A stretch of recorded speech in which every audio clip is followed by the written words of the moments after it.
G'day everyone, Kate from the Narrate team here. This week amidst our leadership series, Caleb brings us a message on the value of slowing down. He asks, what if living a hurried life is damaging? How can we be more present in our day-to-day? Great to see all of you this morning. It got cold again, didn't it? It's like winter is here. Oh, it's good though. Anyways, I want to start out a little bit weird this morning. In fact, what I want us all to do together, on the count of 3, I want us all to take this big, deep breath in, and then I want us to all slowly exhale it. I told you it was going to be weird, but it's like kindergarten, isn't it? Okay, so ready? 1, 2, 3.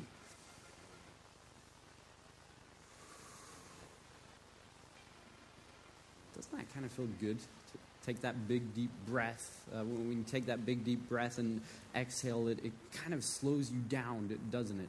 And doesn't it feel good just to kind of slow down in that moment? This week I was thinking about the word slow, and how in our culture the word slow, it's almost a dirty word, isn't it? Like when you think of the word slow, you think of negative things, negative thoughts. No one wants to be labeled as slow, and so the opposite of slow is fast, and everyone wants to be labeled as fast. When you think of fast, you think of positive things, positive thoughts. The word fast, it almost has this sexiness about it. And so this week I was thinking about these two words, slow and fast, and how they relate to time, and I found it really interesting how in other cultures, time, the thought is that time is renewing itself. That the thought is that time is repeating, it's this constant flow about itself. But in our culture, in the Western culture, we have this mentality that time is running out. We have a scarcity mindset about time, that time is scarce, and so we live a hurried lifestyle. We want fast, and even instant gratification takes too long. And the thing about fast is, like, fast isn't even fast enough anymore, right? Like, we have fast food, but that's not fast enough, so we have drive-through fast food. We used to date, now we speed date. We have Amazon Prime, which I'm a big fan of, by the way. 2-day shipping, love it. I discovered this weekend, or a couple weeks ago, that you can order Twinkies on Amazon Prime. So, in case you ever need, it's not that I eat Twinkies all the time, but we needed some for the ski and water weekend, and I was too lazy to go to the grocery store, so I was like, I wonder if Amazon Prime. Sure enough. So if you ever need Twinkies in your office, there you go. Dude, I wish I could grocery shop on Amazon Prime. That'd be awesome. We used to dial, now we speed dial. Recently I got into yoga, which if you want to take my man card away from me, that's okay, I'll give it to you. I've been really enjoying it though, but I discovered that there is now speed yoga, which to me, I'm like, isn't that the opposite of yoga? Like, for me, I like the last 5 minutes of yoga when you just lay there and do anything. Like, that's my kind of yoga. But we do. We live in a culture that says go, go, go, hurry, hurry, hurry, faster, faster, faster. And so this morning, what I want to do is really explore with you the question of what if living a hurried lifestyle, what if it can be damaging? What if we need to slow down? We're in a series called We Need You to Lead. Really this thought that we're all leaders, that whether you're a student, a parent, a spouse, an employee, a boss, that you too have the opportunity to lead. And you get to choose how you're going to lead your life, which then affects other people and how you lead other people. And so what if we began to lead our lives wisely as it concerns our character, our integrity, the decisions that we make, how we interact with people, how we navigate life, and really what would that look like? And so in the series, we're exploring some principles that we think could be helpful to lead/live in a healthy way. And so thinking of this whole hurried, fast conversation, recently I got pulled over and got my first speeding ticket, which I am not very proud of. Just want to say that. Because up until a couple of weeks ago, I was always that guy in conversation that could be like, nope, never got a speeding ticket. And I would very confidently proceed to say things like, it's not that I don't speed, it's just that I know when to speed and when not to speed. And I would say things like, you never speed at the crest of a hill, right? Because you never know what's waiting up there for you. Never speed around corners. Always know your blind spots. Kind of incriminating myself right now, but that was my thought. And it worked for me until a couple weeks ago. I was headed to Bozeman for some meetings and ended up not leaving Helena till 10:45. Had a meeting at 12 o'clock, and so that didn't give me very much time. And something about me, I really, really hate being late. Like, I'm that person that'll show up, 5-10 minutes early to a meeting. The only thing worse than being late to a meeting is someone else being late to a meeting, right? Like, I hate being late. And so I make it to East Helena, and I'm looking at the clock. I'm like, geez, I don't have very much time. I'm going to be late. And so I'm like, I need to hurry. And so I start speeding and start going fast. And not 10 minutes into the drive, I pass an officer, and I cross my fingers that he didn't see me. Of course, he saw me.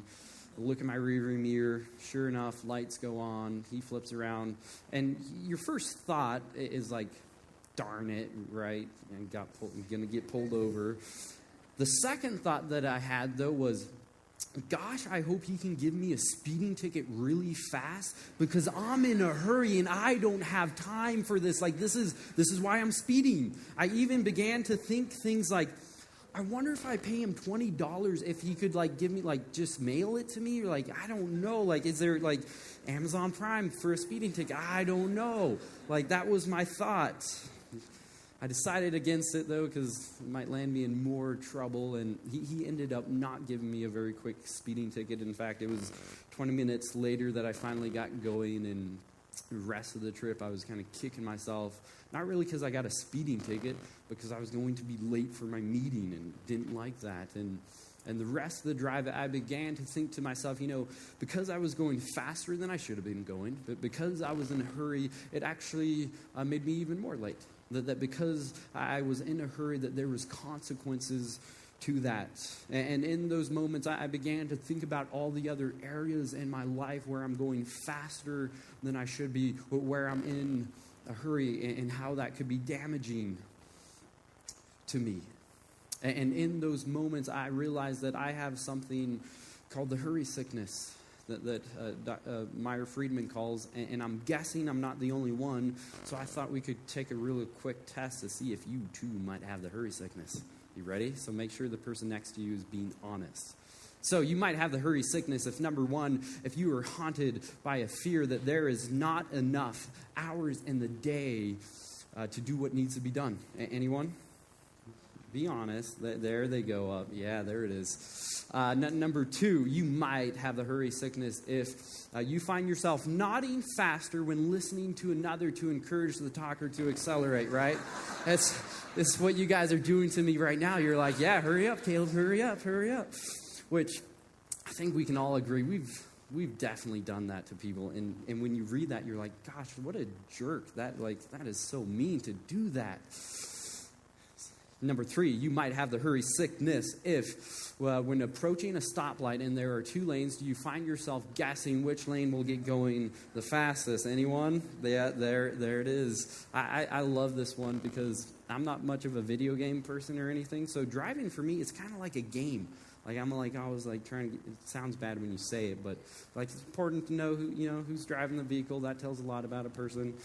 Women drive slower, right? I'm just kidding. That's that cliche that never works. Number four, might have the hurry sickness if at the grocery store, if you have a choice between two checkout lines, do you find yourself counting each person and how many items are in their cart? Anyone out there? Yes. I love this one. I think we could take this one a step further and say it's very, very, very important to assess the people in the grocery store.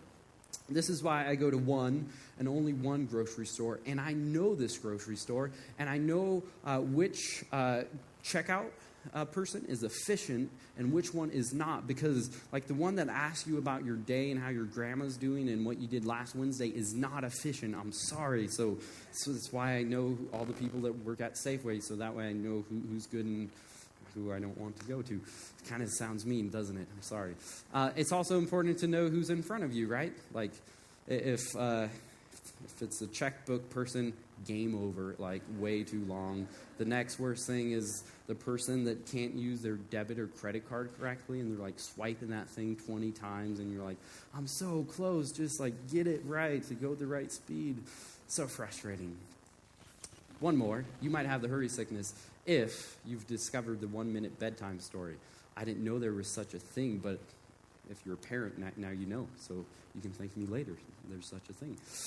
So on a serious note, we do kind of live in a hurry culture, don't we? A culture that says go, go, go, faster, faster, faster. And I think that some of us know deep down that we need to slow down, that we're going faster than we should be, that we're living life in a hurry. And we say things like, I know I should slow down, but I'm just too busy. Like I have too much to do. We say things like, I know I need to slow down, so when things settle down, then I'll slow down. When the kids move out, when I get this job, when this happens to me, then I'll slow down. But that never really happens, does it? Life just keeps moving on, and things get busier and busier. And we end up working the extra overtime all the time to go on that vacation, and we finally get on that vacation, and we don't even enjoy the vacation because we're tired and burnt out, and the people that we're with don't enjoy it because we're on the vacation, and we have our kids in every sporting thing out there, and we're constantly running around on weeknights and weekends from game to practice to rehearsal, and we're tired and exhausted of running around, and so we're crabby, which means our kids are crabby, and it's just a train wreck. And we take another project, another client, even though our schedules are already full, and our relationships and our marriages are stressed out. And I think that the temptation for me and for you to constantly say yes and to go, go, go and to hurry is because we want to get the most out of life, right? And oftentimes it's not until an illness that happens that we realize that we're going too fast, or a relationship, a marriage that crashes, that we realize that we're living life in too much of a hurry. And so what if we need to slow down? I love what the great theologian Dallas Willard said. He said that hurry is the great enemy of spiritual life in our day.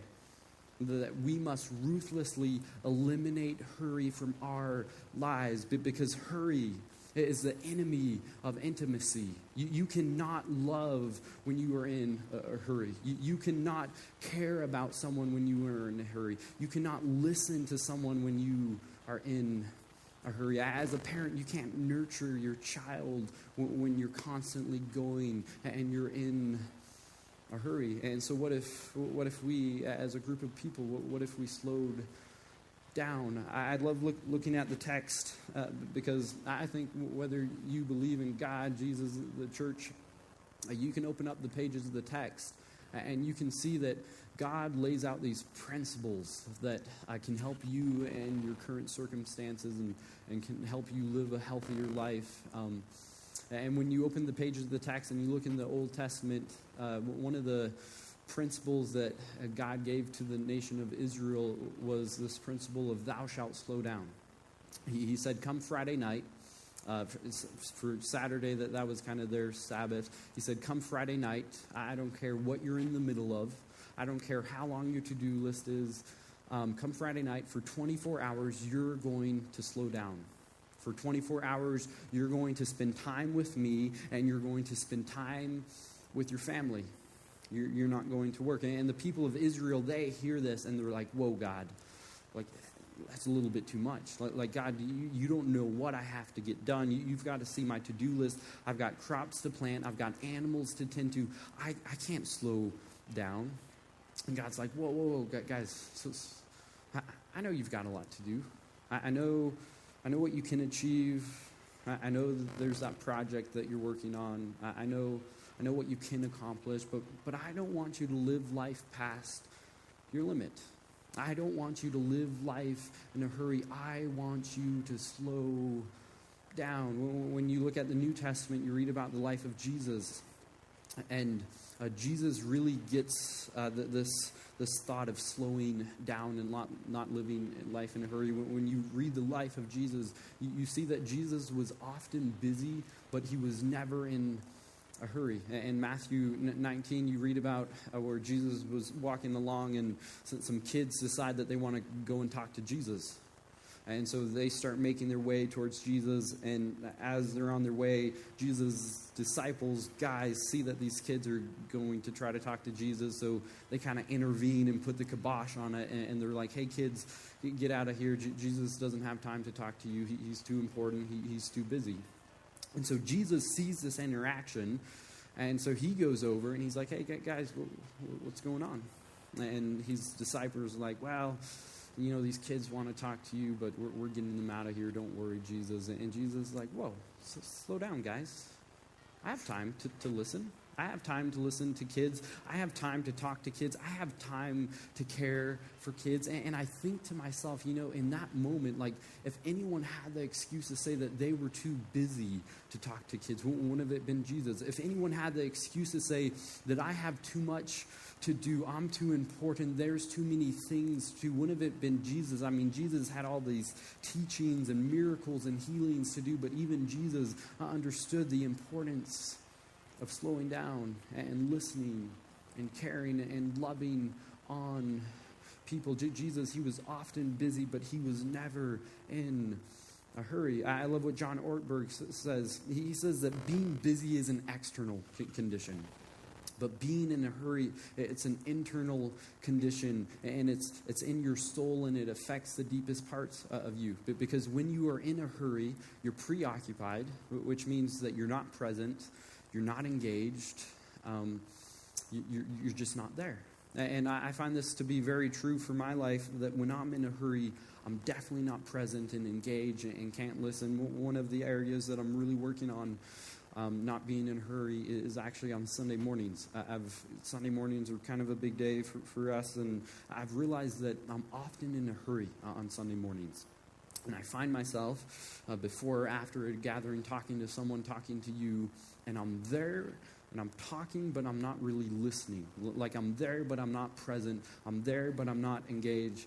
To which I want to say, if you've ever talked to me and you've walked away and you're like, Caleb, what a jerk. I'm really sorry.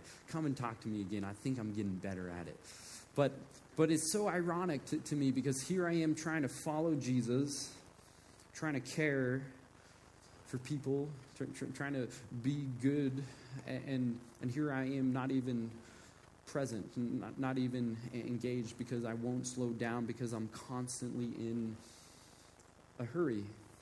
And really this realization that you and I, we can't lead/live in a healthy way when we are in a hurry. When you look at the text, you see that central to humanity, central to Jesus is relationship. And Jesus actually had quite a bit to say about relationship. In Matthew 22, we read about Jesus was walking along, and there's this guy that comes up to Jesus, and he's like, hey, Jesus, if there's one thing I should do, like, what would that be? Like, I don't want a list. I just want the one thing that'll cover it all. And I don't know how long Jesus paused before he answered. Maybe it was right away.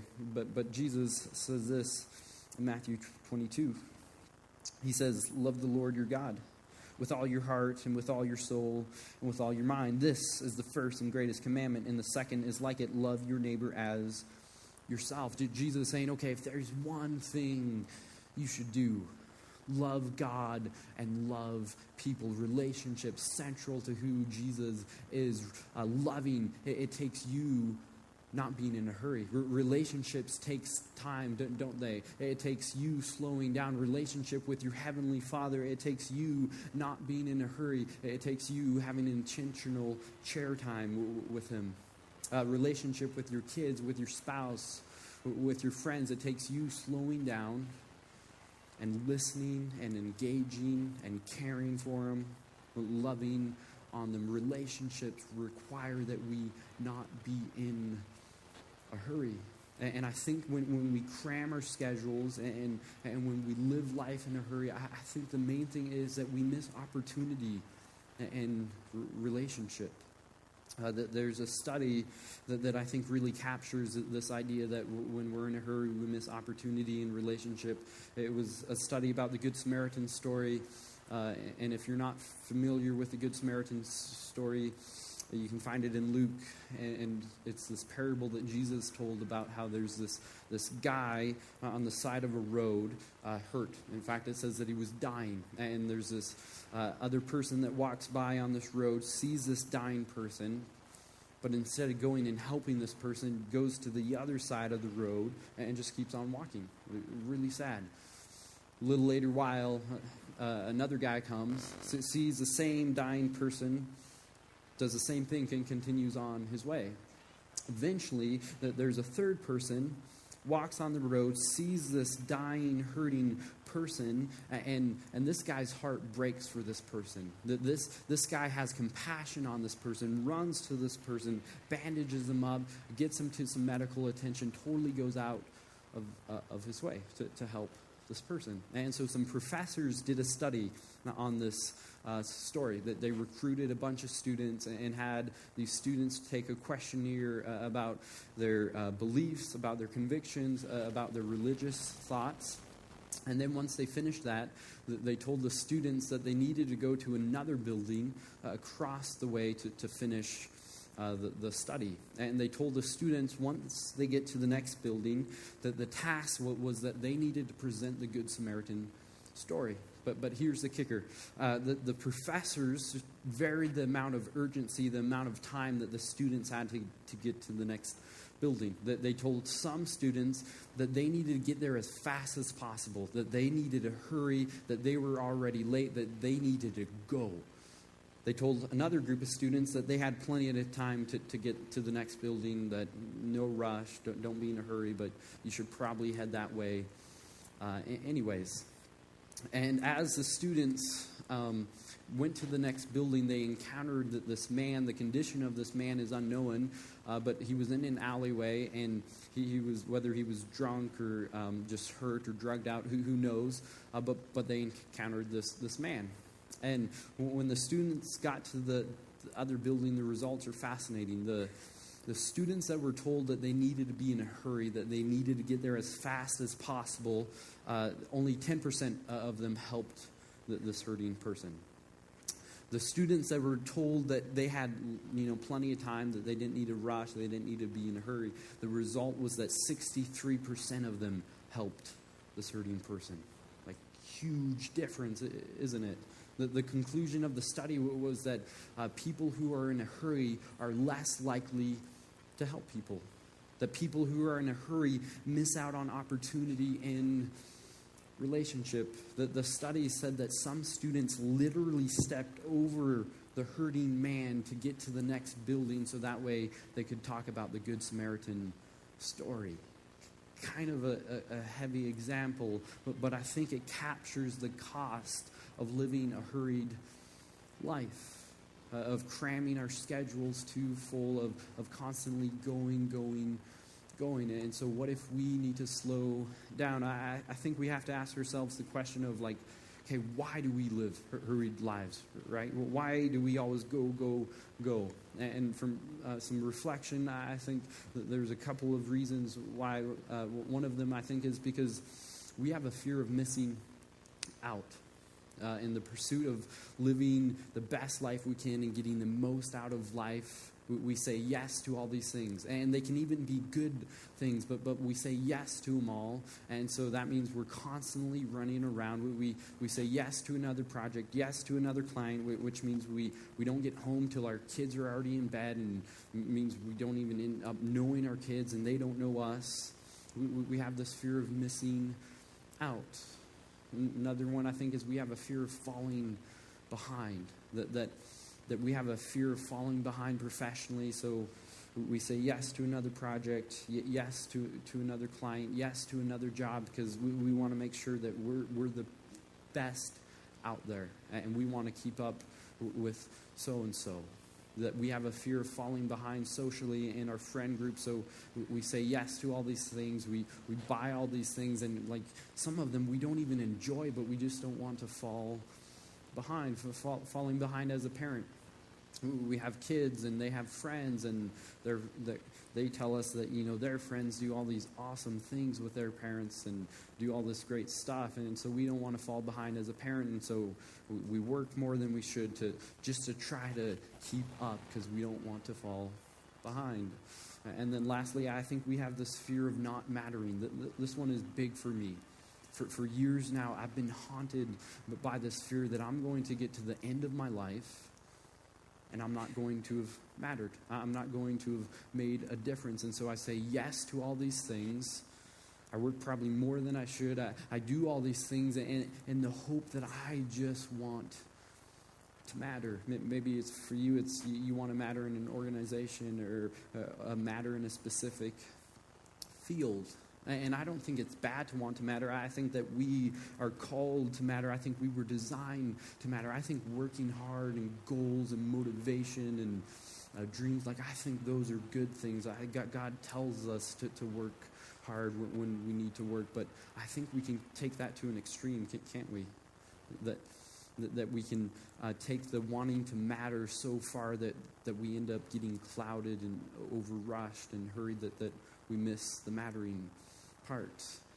I think we also have to think about, if you're like me, you probably know some people in your life where you're like, the last thing they need to do is slow down, right? You're like, the last thing they need to do is stop, working. They need to get going in this area, or maybe for us. That there's might be some areas in our lives where the last thing we need to do is slow down, we need to get busy on. And God talks about that. He talks about the danger of slowing down and being lazy and not working when you need to work. In Proverbs, he says this: lazy hands make for poverty, but diligent hands bring wealth. He who gathers crops in summer is a prudent son. So someone who works when they need to work, that's good. But he who sleeps during harvest is a disgraceful son. Sleeping, not doing something when you should be doing something. But for those of us that kind of live on that opposite extreme of we're always going, hurrying, going faster than we should be, I guess the question I want to ask is, what if there is a good slow? And really, what does that look like for me and for you?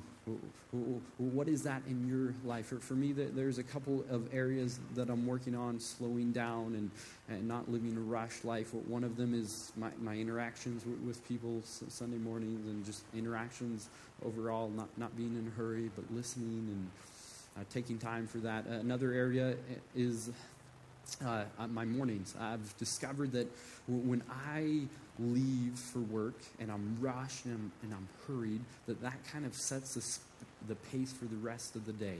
That I end up not listening, not being engaged, not caring about people. So really been working hard on having some time of just intentional chair time with God. Been getting into yoga, and that slows me down a little bit. And just been journaling and whatnot. Just a couple hours, non-rushed morning. For you, it might look like come work. Come 5 o'clock, you leave work at work. You pull into your driveway and you take a big deep breath, and you slow down, and you go inside to your kids, to your spouse, and you listen. You have dinner with them, and you ask how their day was, and you care about them, and you listen. You love on them. Maybe for you it's at work. At work you're always hurried, going. Maybe it's for you slowing down in the conversation that you have with people. For 5 minutes you talk to that person, and you don't have an agenda, but you just listen and you care on them. Maybe you're a student and you have a little sibling, and you're annoyed by them, and every time you have to do something with them you rush. But what if you slow down and you actually did something with them for 10 minutes? No agenda, but you just listened and you cared on them. Can you imagine the health of our relationships if we slowed down? I don't know where this lands for you this morning. I guess my hope for you is that you would know that God invites all of us to slow down, that God wants us to have healthy relationships, that God desires us to love people and to love him. And that's his invitation to all of us. I love in Revelation, Jesus says this. He says, here I am. I stand at the door and knock. If anyone hears my voice, so if you'll slow down, if you'll turn down the music, if you stop going, if you'll slow down a little bit, I'll open the door and I'll come in and eat with that person and they with me. I love the imagery of this, of Jesus standing at a door knocking. Jesus, he's not going to force himself on you, but he's going to wait patiently, and he's saying, when you slow down, I'll come in and I'll eat a meal with you. And I love picturing this because there's just something about eating a meal, isn't there, with someone? To eat a meal with someone, it requires you to slow down and sit down and to listen. Eating a meal with someone, the conversation that you have, isn't it so life-giving? For me, when I eat dinner with a group of people, it's like I'm living life with them. And I think that's Jesus' invitation. Hey, slow down. Let me come eat with you. Let me come live with you. Let me come walk life with you. That's what I want for you. God, he invites all of us to slow down. So what if our default mode wasn't hurry? What if we, as a community, as individuals, what if we slow down? Could you imagine the health of our relationships? I want to, all of us to close our eyes and bow our heads for a moment. And I want us to start thinking about the areas in our life that we need to start slowing down. Whatever that is for you. Maybe it's an area in your life where you're just constantly going. Maybe it's at work. Maybe you need to give your workload to someone else for a little bit. Maybe there's a hobby that you need to give up for a while. Spend more time with your kids, with your spouse. Whatever that is for you. God, thank you for who you are. Thank you for your invitation. That you invite us to slow down, that you desire us to have healthy relationships. God, I pray that you would give us the wisdom and the courage to slow down, the wisdom to know the areas that we need to get rid of, the things that we need to say no to.